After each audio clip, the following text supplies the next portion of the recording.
Vous êtes en compagnie de Radio Taïwan International.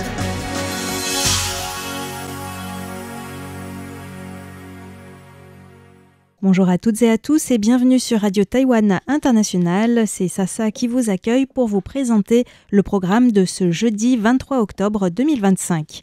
Tout d'abord, Lisa Dufaux vous présentera l'actualité taïwanaise du jour.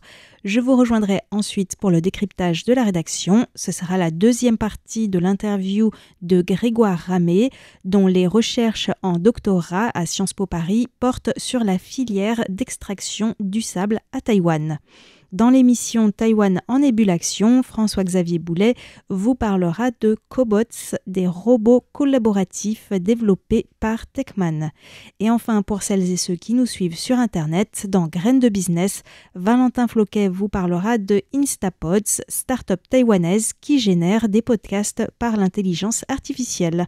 Mais avant tout, je vous laisse donc maintenant en compagnie de Lisa Dufaux pour les principaux titres de l'actualité taïwanaise.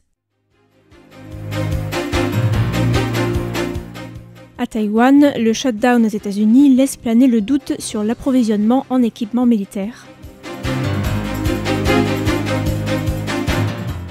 L'utilisation des restes alimentaires dans l'élevage au centre du débat sur la peste porcine africaine. Selon Reuters, Taïwan est préoccupé pour le sort de Kinmen dans le 15e plan quinquennal chinois.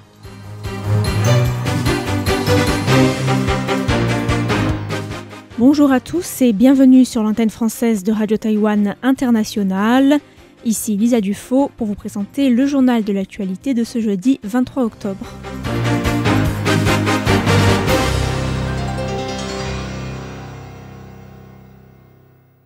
Lors du passage du ministre de la Défense taïwanais Wellington Koo devant la Commission parlementaire des Affaires étrangères et de la Défense, plusieurs députés ont exprimé leur inquiétude quant au shutdown aux États-Unis et aux possibles conséquences sur les livraisons d'armement à Taïwan. Le ministre a affirmé que les contrats d'achat déjà signés ne seraient pas affectés, mais que ceux encore en cours de négociation, dont la procédure administrative n'est pas encore terminée, devraient faire l'objet d'un suivi attentif. Par ailleurs, le chef d'état-major de l'armée de l'air a confirmé aujourd'hui qu'il serait difficile pour Taïwan de recevoir à temps les 66 avions de combat F-16 Block 70, dont la livraison devait initialement être achevée en fin d'année prochaine. Le ministère de l'Agriculture taïwanais a confirmé hier après-midi un premier cas suspecté de peste porcine africaine recensé sur les carcasses des porcs d'un élevage à Taichung, dans le centre du pays. Le président taïwanais Lai Ching-te a appelé les Taïwanais à ne pas céder à la panique, rappelant que la peste porcine africaine n'était pas transmissible à l'homme. Il a également déclaré que le gouvernement avait établi une zone de contrôle et activé des mesures de gestion de crise. En effet, hier matin, le Bureau d'inspection sanitaire des animaux et des végétaux a annoncé l'interdiction du transport et de l'abattage des porcs dans tout le pays pendant 5 jours, ou encore l'interdiction, pendant 15 jours pour le moment, de nourrir des porcs avec des restes alimentaires, une pratique largement répandue dans le pays.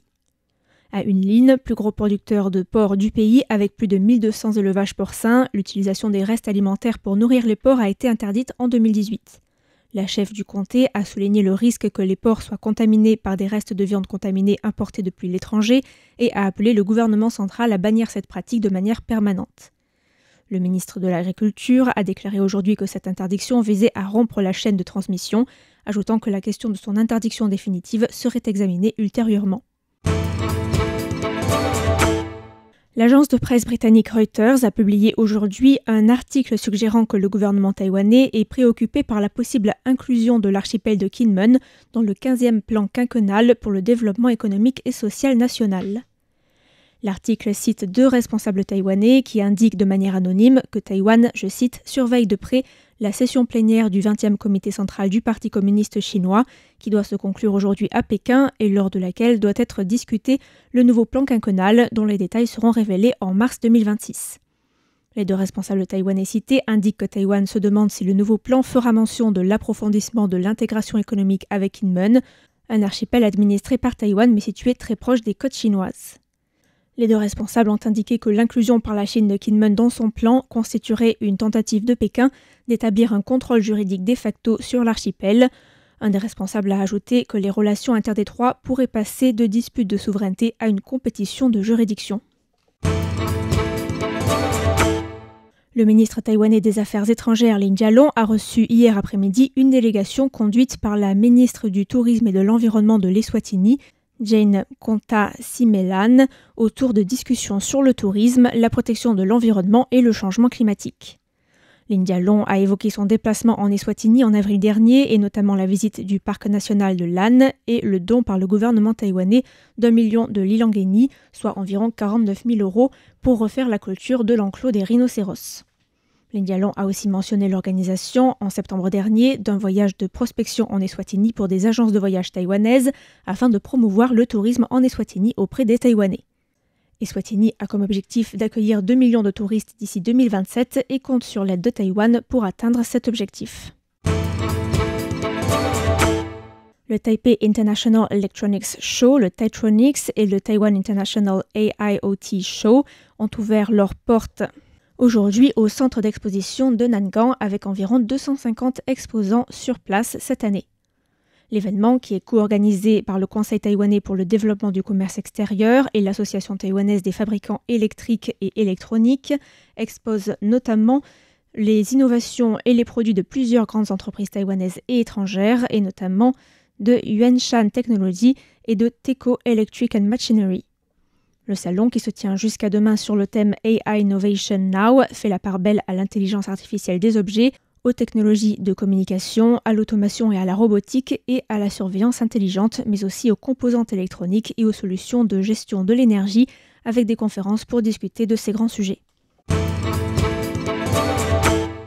Le débat public à Taïwan a été marqué ces derniers jours par la question du service militaire après que 4 personnalités du divertissement ont été arrêtées puis libérées sous caution suite à des certificats médicaux falsifiés pour échapper au service militaire. Les ministères de l'Intérieur et de la Défense sont actuellement en train de réévaluer les critères de forme physique pour le service militaire. Actuellement, les hommes dont l'indice de masse corporelle est inférieur à 15 ou supérieur à 35 peuvent être exemptés de service militaire. Le ministère de l'Intérieur a suggéré de faire passer le seuil à un IMC à 45 afin d'éviter les prises de poids volontaires dans le but d'échapper au service militaire. Mais cette proposition a suscité des interrogations, certains médecins prenant la parole pour indiquer qu'on pouvait parler à partir d'un IMC de 32,5 d'obésité morbide, posant ainsi des risques de santé pour les conscrits concernés. Le ministre de la Santé Wellington Koo a précisé que les nouveaux critères ne concerneraient que les recrues du service civil et ne poseraient donc pas de risque au niveau des entraînements. Je pense que le Bureau des affaires médicales du ministère de la Défense et le ministère de l'Intérieur doivent encore discuter ensemble. Mais pour l'instant, les normes liées à l'IMC et à la forme physique resteront inchangées pour le service régulier. Les normes modifiées ne concerneront que le service civil.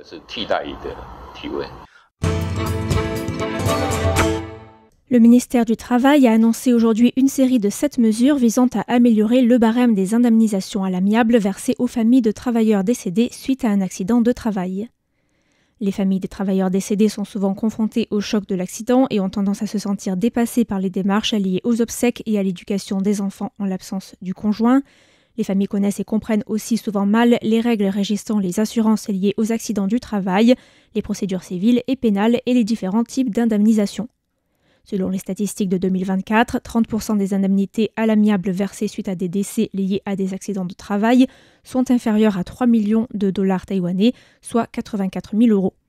De nombreuses familles ont rapporté avoir signé des accords à la hâte avec la direction de l'entreprise de leur conjoint décédé en raison d'un manque d'informations ou de ressources financières et d'un déséquilibre du rapport de force entre les syndicats et la direction de l'entreprise.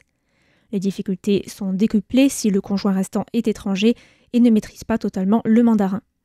Les mesures annoncées, qui entreront en vigueur le 1er janvier 2026 et sont regroupées au sein du programme d'aide aux droits des travailleurs victimes d'accidents de travail et de leurs familles, comprennent des contrôles préliminaires accélérés, une aide juridique illimitée tout au long de la procédure en cas de décès ou de blessures graves, ainsi que des services d'interprétariat. Ainsi s'achève le journal de l'actualité de ce jeudi 23 octobre qui vous était présenté par Lisa Dufaux. Merci à tous pour votre écoute et à bientôt sur Radio Taïwan International.